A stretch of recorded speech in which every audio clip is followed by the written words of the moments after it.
On the morning of February 9, 1902, 7 men left the mining settlement of Silverton, Colorado, and walked into a storm that had already killed 2 prospectors the week before. They were carrying mail, supplies, and 3 weeks' worth of wages for the isolated camps above 11,000 feet. None of them reached the other side. Their names appear in the San Juan County ledger under contract labor, winter postal route. The oldest was 41, the youngest, 19. They were not strangers to winter. They were not reckless. They made a decision that seemed, at the time, entirely defensible. The ridge they intended to cross was known locally as the Kendall Shoulder, a narrow saddle between 2 peaks that had been used as a mail route since 1897. It cut 4 miles off the valley detour and could be crossed in under 3 hours if conditions held. In summer, it was unremarkable. In winter, it required judgment. The decision to cross that morning was made by a man named Thomas Haverford, the senior mail carrier. He had worked the route for 2 seasons. He had crossed the Kendall Shoulder in snow before. He had also turned back before. On February 9th, he chose to go forward. The weather had been unstable for a week. A warm front had moved through the San Juans on February 6th, raising temperatures into the low 40s and softening the snowpack. By the 8th, the front had stalled. The air was still. The sky was overcast but not threatening. Haverford noted in his logbook, preserved in the Denver Public Library archives, that the route appeared passable with care. The other 6 men were hired locally. 4 were miners between contracts. 1 was a ranch hand from Durango. The last was the younger brother of a camp supervisor, sent along to earn passage back east. None of them had authority to overrule Haverford. None of them refused. They left Silverton at 7:15 in the morning. The temperature was 34 degrees. There was no wind. The snow was firm underfoot, compressed by a week of freeze-thaw cycles. Witnesses at the trailhead later testified that the group appeared calm and well-supplied. 1 man was seen adjusting his pack straps. Another lit a cigarette. Haverford carried a compass, a pocket watch, and a wool-lined canvas satchel containing 73 pieces of mail. He also carried a printed schedule issued by the Silverton Postal Authority, which specified arrival times at 3 checkpoints along the route. The schedule had been in use since 1899. It did not account for delays.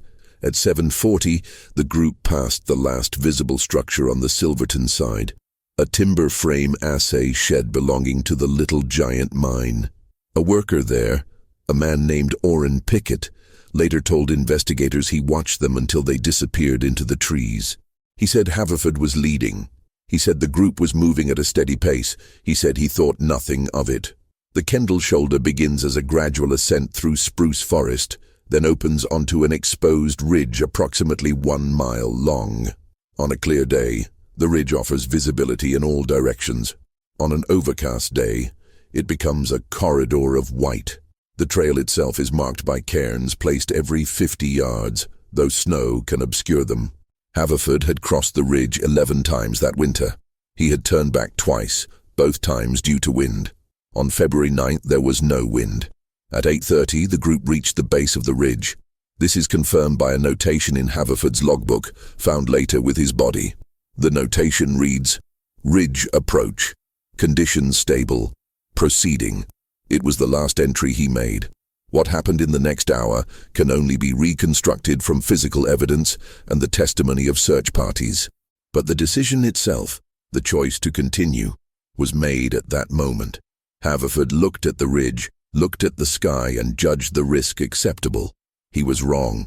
Winter mail routes in the San Juan Mountains were established not out of necessity, but out of economic pressure.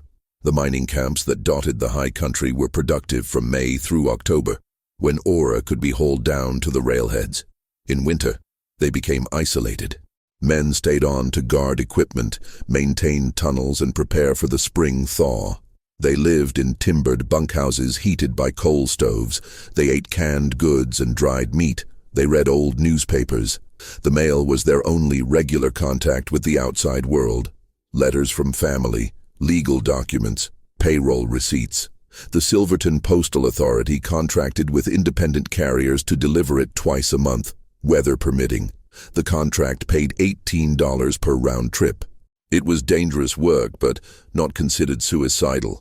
Men did it because they needed the money. Haverford had taken the contract in November 1900. Before that, he had worked as a freighter, hauling supplies by mule between Durango and the camps. He was described by acquaintances as competent and cautious, qualities noted in a letter of recommendation submitted with his postal application. He did not drink, he did not gamble. He saved his wages and corresponded with a cousin in Kansas about purchasing farmland. His logbook, which covered the period from November 1900 to February 1902, is meticulous. Each entry includes the date, departure time, weather conditions, and notable delays. He recorded temperature estimates, wind direction, and visibility. He noted when he turned back. On January 15, 1902, less than a month before the incident, he wrote, "Ridge impassable. Wind gusts est. 40 mm. Returned to Silverton. No losses." This pattern of caution is consistent across the logbook. Haverford understood the risks. He also understood the expectations.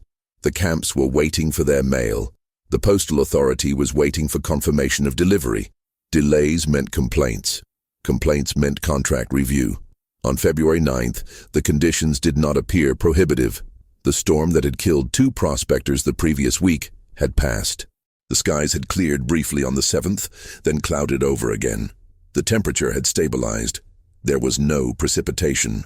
A meteorological summary compiled by the U.S. Weather Bureau in 1903 as part of a review of mountain fatalities describes the conditions on the morning of the 9th as marginal but navigable.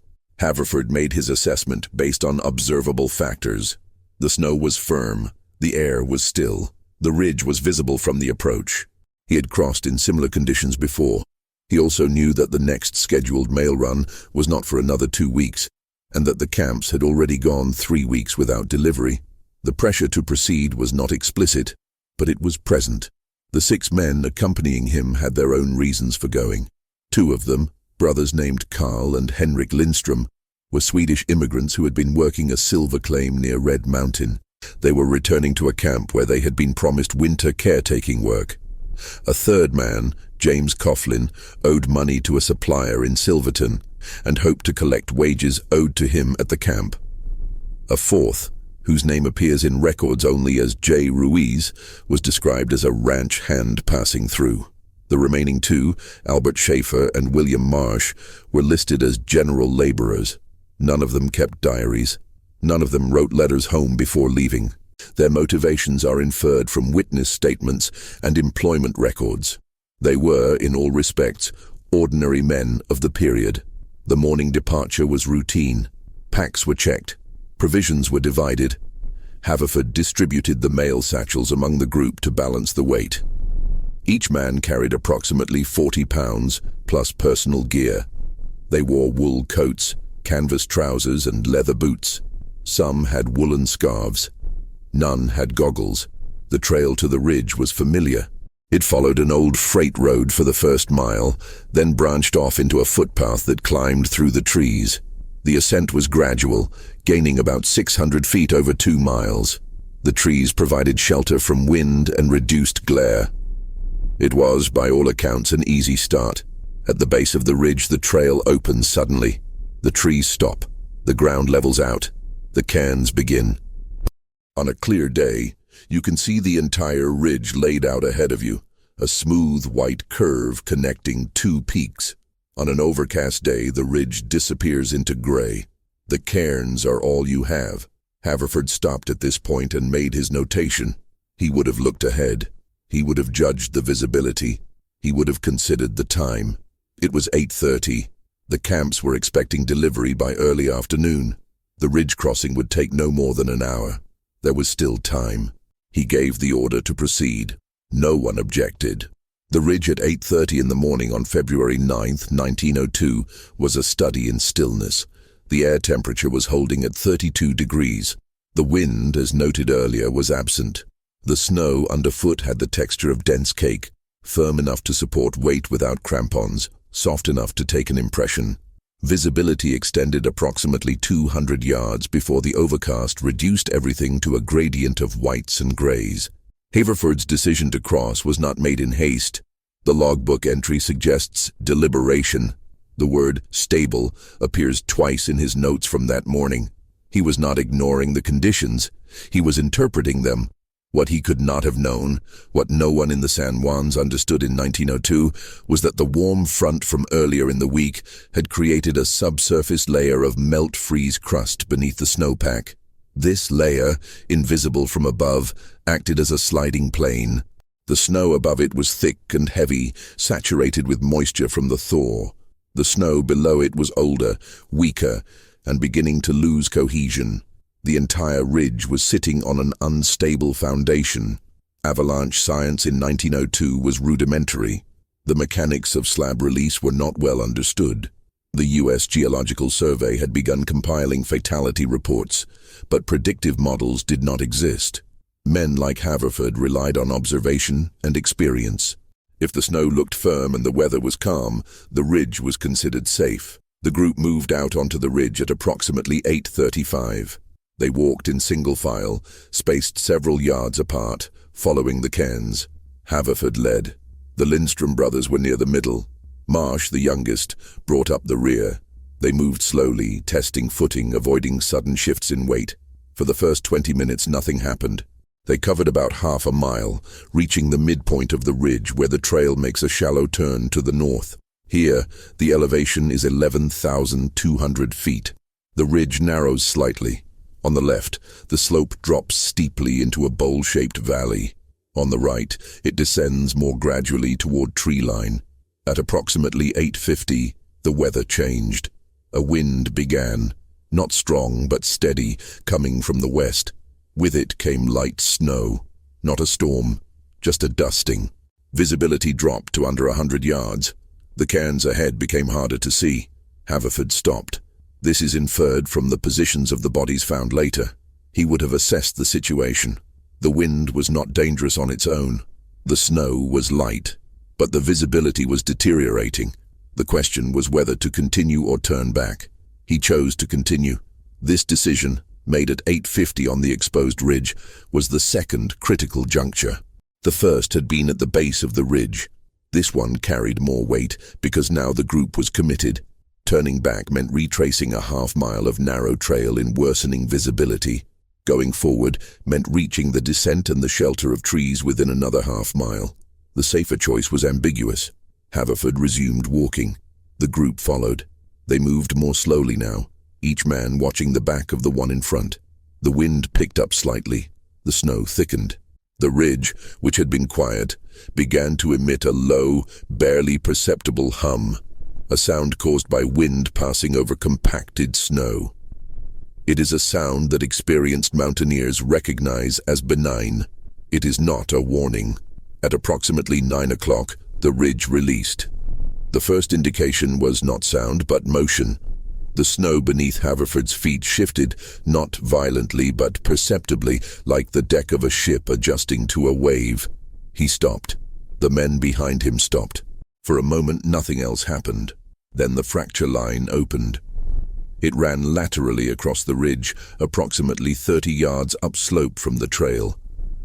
The crack appeared as a thin black line, widening rapidly as the slab separated from the underlying snow.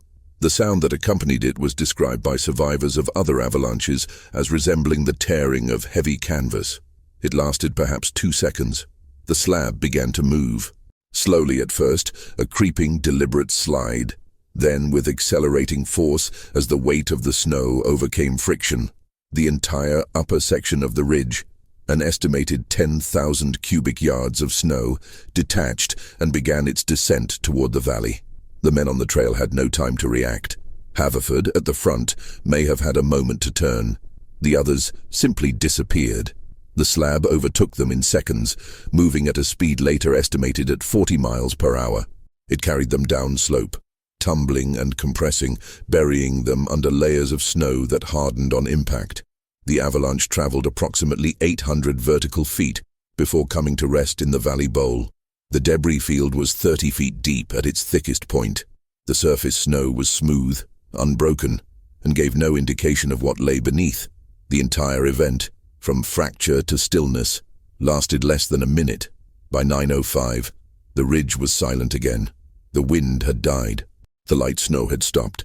The cairns, still standing, marked a trail that no longer existed. The men at the mining camps above the ridge did not raise an alarm immediately. Mail deliveries were often delayed. Weather was unpredictable. It was not unusual for a carrier to arrive hours late or to turn back and try again the following day.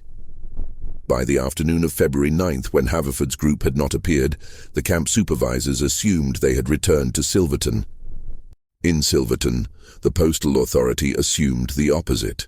When Haverford did not return by nightfall, the assumption was that he had completed the delivery and was sheltering at one of the camps until morning. It was standard practice. No one sent a search party. The first indication that something was wrong came on February 10th, when a separate supply team attempted to cross the ridge from the opposite direction. They found the trail intact as far as the midpoint, then encountered a massive debris field blocking the descent. The lead man, a freighter named Samuel Koss, later testified that he initially thought he was looking at the aftermath of a rockslide. It was only when he descended into the valley and saw the scattered mail pouches that he understood. Koss returned to the nearest camp and sent word to Silverton by telegraph. A search party was organized and departed on the morning of February 11th. They brought shovels, probes, and a rescue sled. The effort was coordinated by the San Juan County Sheriff's Office, which had conducted avalanche recoveries before. The search lasted 4 days. The debris field was extensive, and the snow had set like concrete. Probing was slow and yielded few results. The bodies were not clustered together. They had been scattered by the tumbling motion of the avalanche and buried at varying depths. The first body, identified as Haverford's, was found on February 12th, approximately 15 feet below the surface. His logbook was still in his coat pocket. His compass was found 6 feet away. The other 6 were located over the following days. Henrik Lindstrom was found 20 feet from Haverford, facing downslope. His brother Carl was buried 30 yards further down, under 18 feet of snow. Coughlin and Ruiz were found together, suggesting they had been walking side by side when the slab hit. Schaefer was the deepest, buried under 23 feet. Marsh, the youngest, was found last, on February 15th. He was only 8 feet down, but his position suggested he had been caught at the tail end of the slide and buried by secondary debris. All 7 men were dead. Cause of death, as recorded in the county coroner's report, was asphyxiation. None showed signs of significant trauma. The snow had simply crushed the air from their lungs. The mail they had been carrying was recovered and delivered to the camps by a separate team on February 16th. The letters were intact. The payroll receipts were legible. The camps received their correspondence 2 weeks late, but they received it.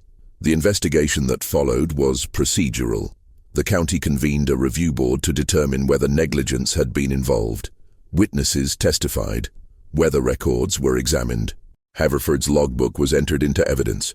The conclusion, issued in a 4-page report dated March 2, 1902, was that no individual had acted recklessly. The conditions on the morning of February 9th had been within acceptable limits for winter travel. The avalanche was classified as an unforeseeable event.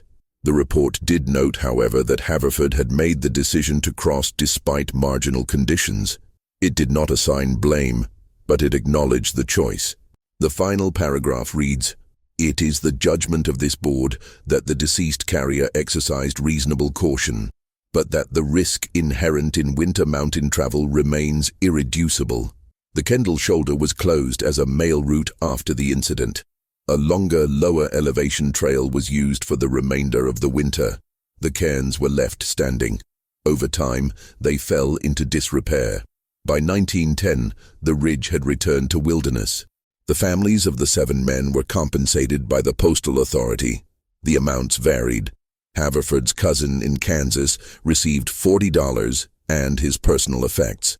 The Lindstrom family in Sweden received a joint payment of $25. Marsh's mother received $15. The others, having no traceable relatives, were paid out to the county for burial expenses. The incident appeared in the Denver Post on February 18, 1902, under the headline, "7 Perish in San Juan Slide." The article was brief and factual. It ran on page 4. By February 20th, it had been forgotten. The logbook kept by Thomas Haverford is housed in the Western History Collection at the Denver Public Library. It was donated in 1947 by a descendant of the Postal Authority superintendent who oversaw the 1902 investigation. The pages are yellowed and brittle, but the ink remains legible. The entries span 16 months of work on the winter mail route. They are methodical, unsentimental, and precise. The final entry, dated February 9, 1902, at 8:30 a.m., ends with the word "proceeding." There is no punctuation, no explanation, just the word, and then nothing. Historians who study the incident often return to that entry. It has been cited in at least 3 academic papers on avalanche fatalities in the early 20th century. It appears in a 2003 monograph on postal routes in the Colorado Rockies. It is quoted, without context, in a 2011 documentary about the dangers of high-altitude labor. Each time, the interpretation is the same. Haverford made a rational decision based on incomplete information. He was not reckless. He was not ignorant. He simply did not know what the ridge would do. The question that persists is whether he should have known. Whether the stillness of the air, the weight of the snow, the recent thaw, whether these were signs that a more experienced man would have read differently. The evidence suggests otherwise. Haverford was experienced. He had turned back before. He had crossed the ridge safely many times. On February 9th, he looked at the same factors he had always considered, and he made the same calculation. The ridge was still. The snow was firm. The visibility was marginal but adequate. The decision to proceed was reasonable. It was also fatal. This is the paradox of the incident. There was no moment of obvious failure, no single overlooked warning, no act of hubris or bravado. Haverford did not ignore the danger. He assessed it, weighed it, and judged it acceptable. 7 men followed him because his judgment seemed sound. They were not following a fool. They were following a professional. The avalanche that killed them was triggered not by any action they took, but by the internal structure of the snowpack, a structure that could not be observed from the surface. The science that might have predicted it did not yet exist. The tools that might have detected it were decades away. In 1902, you crossed the ridge based on what you could see, and you accepted the risk of what you could not. Haverford accepted that risk. So did the 6 men with him. They were not victims of poor judgment. They were victims of uncertainty. In 1937, the U.S. Forest Service established the first avalanche forecasting program in the San Juan Mountains. By 1950, snow stability testing had become standard practice. By 1970, the Kendall Shoulder had been mapped and classified as a high-risk avalanche zone. The ridge is now posted with warning signs. It is not used for travel in winter. But in 1902, none of this existed. The ridge was just a ridge. The snow was just snow, and the decision to cross was just a decision. Haverford made it at 8:30 on a grey February morning, and by 9 o'clock, he and 6 others were dead. There is a photograph of the debris field taken by the search party on February 12th. It is preserved in the San Juan County Historical Society archives. The image shows a wide, smooth expanse of white, slightly concave, bordered by the dark trees of the valley. There is no indication of disturbance, no bodies visible, no wreckage, just snow. Somewhere beneath it, Haverford was lying with his logbook still in his pocket, his compass a few feet away, his last entry unfinished. The photograph is labeled, in handwriting from the period, Site of Fatalities, February 9th, 1902. Nothing else. That is all the record preserves. A date, a place, a fact. 7 men crossed the Kendall Shoulder on the morning of February 9th, 1902. The conditions appeared stable. The decision seemed sound. None of them survived.